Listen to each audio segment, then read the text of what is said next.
j'étais enfant caché à partir de 1943. Donc vous voyez, il y a un trou entre 1940 dont je viens de parler et 1943. Parce qu'à l'époque, pendant ces 2 années d'occupation, ma famille a bougé, a quitté Paris. Pourquoi on a quitté Paris? Parce que la concierge de l'immeuble où on habitait est venue prévenir mon père que la police française, et la police de Vichy, l'État français de Vichy, s'intéressait à sa personne et posait beaucoup de questions sur lui. Évidemment, il était une cible pour les renseignements et pour les militaires allemands. Donc papa décide qu'on quitte Paris, et pour quitter Paris, il fallait passer la ligne de démarcation. Parce que, comme vous le savez, la France, en vertu de la convention d'armistice du 22 juin 1940, était coupée par une ligne de démarcation qui donnait 1/3 de la France en zone libre et les 2/3 en zone occupée. Et papa a réussi à se procurer les papiers nécessaires pour sortir de la zone occupée, et on s'est retrouvé en zone libre à Néry-les-Bains. Néry-les-Bains, c'est une petite ville dans le centre de la France, près de Clermont-Ferrand. Et là, j'étais scolarisé jusque fin 1942.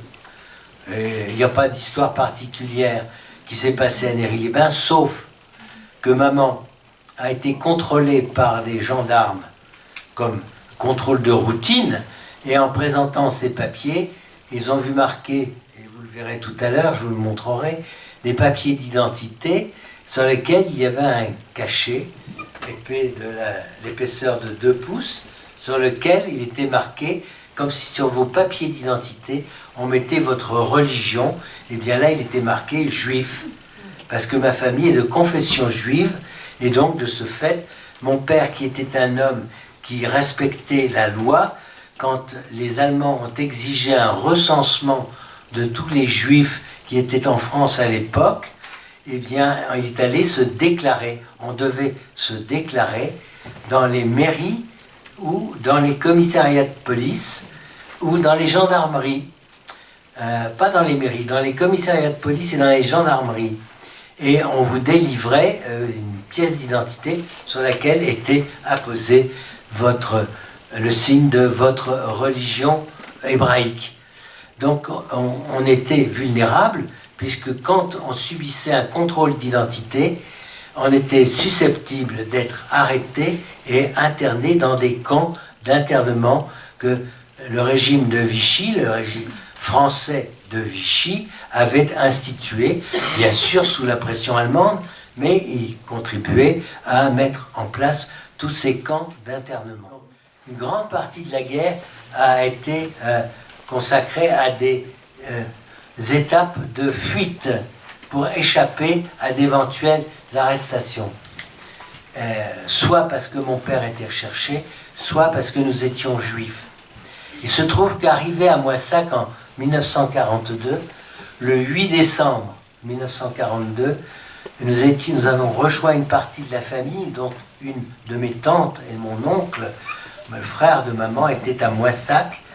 Et le 8 décembre 1942, à 8h du matin, la Feldpolizei, c'est-à-dire la gendarmerie militaire allemande, sonne à la porte de ma tante, qui s'appelait Henriette Lévy-Bader, et lui demande de les suivre avec une petite valise, 2-3 effets.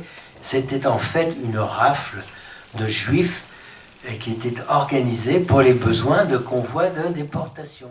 Donc, 8 décembre, arrestation d'Henriette, c'est le tonnerre et la foudre qui tombent sur ma famille. Vous pensez bien que mon père n'avait jamais imaginé que ma tante, sa belle-sœur, serait arrêtée.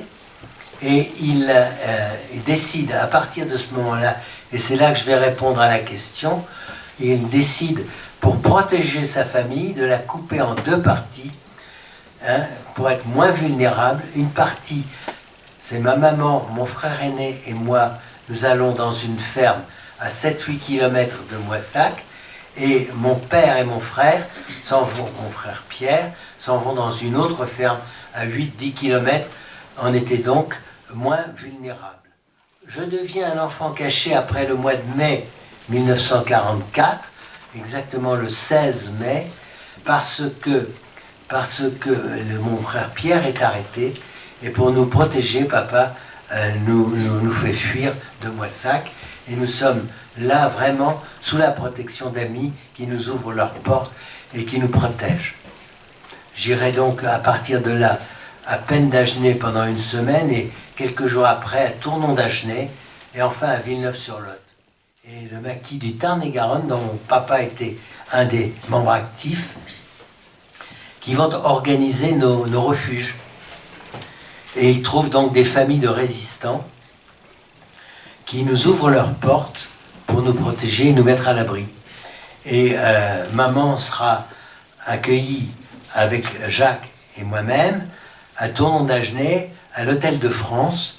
C'est un hôtel sur la place du Foirail de Tournon-d'Agenais, par une madame Lacombe, et qui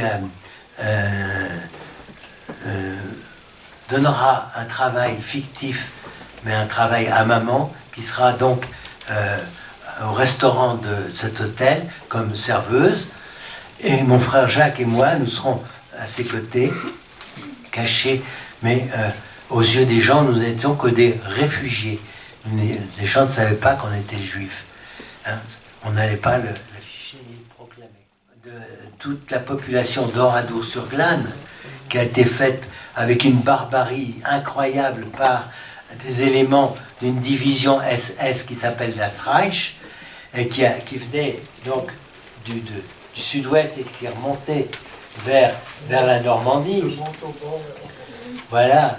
Et un détachement de cette division arrive le matin de bonne heure sur la place du Foirail de Tournon-d'Agenais et surprend quelques petits jeunes gens qui étaient membres du maquis, qui étaient là, venus déjeuner dans l'hôtel-restaurant où nous étions cachés, et prendre leur petit-déj, comme on peut imaginer que ça peut arriver à 8 h du matin, sauf qu'ils n'avaient pas prévu qu'un détachement d'un régiment SS remontait de Cahors vers l'ouest pour aller en renfort, mais surtout était à la recherche des maquis, parce qu'ils étaient organisés pour chasser les partisans qui harcelaient l'armée et les armées allemandes dès le début du débarquement.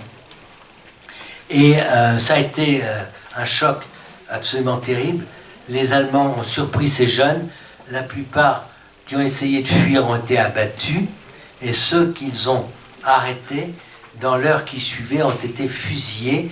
Et je peux dire qu'à l'âge de 11 ans, j'ai assisté à l'exécution de jeunes gens qui étaient à peine plus âgés que vous, hein, et que c'est un souvenir qui m'obsède encore aujourd'hui. Hein, cette barbarie de ces gens qui étaient entraînés à tuer est absolument inexplicable, incompréhensible pour des êtres humains normaux. Hein. Il faut comprendre que ces gens-là étaient déshumanisés. Hein. Ils avaient un uniforme SS, c'était des fanatiques, ils avaient ordre de tuer, ils tuaient. Et voilà ce qui se passe. Un des éléments de ce détachement rentre dans l'hôtel, la mitraillette au poing, et maman crie en allemand « Ne tirez pas, il y a des enfants ». Stupéfaction. Un Allemand qui entend parler en allemand dans ce pays perdu au fond du Lot. Et il appelle son officier et il dit « Il y a quelqu'un qui parle allemand ». Et l'officier arrive, il demande à ma maman pourquoi elle parle en allemand. Et il lui dit « J'ai appris l'allemand à l'école. Vos papiers ». Et évidemment, maman avait des vrais faux papiers. Et sur ces papiers, il y avait son nom qui n'était pas son nom, son prénom qui n'était pas son prénom, sa profession qui n'était pas sa profession. Mais sa profession, c'était institutrice sur ces faux papiers. Et il se trouve que cet officier, qui était le chef de ce qui se passait, des exactions qui se passaient sur place au moment où je parle, est lui-même instituteur. Et il y a une sorte de réflexe automatique d'humanité qui se provoque dans sa tête. Il claque les talons, il se redresse et il salue ma mère. C'est une collègue. Elle était institutrice et lui, il était instituteur. Et le dialogue s'engage. Et je peux dire que ce jour-là, maman a évité la destruction, peut-être comme celle d'Orado-sur-Glane, à la population de Tournon d'Agenais. Il fallait beaucoup de courage parce que non seulement elle était juive, non seulement elle était cachée, mais elle se mettait en avant.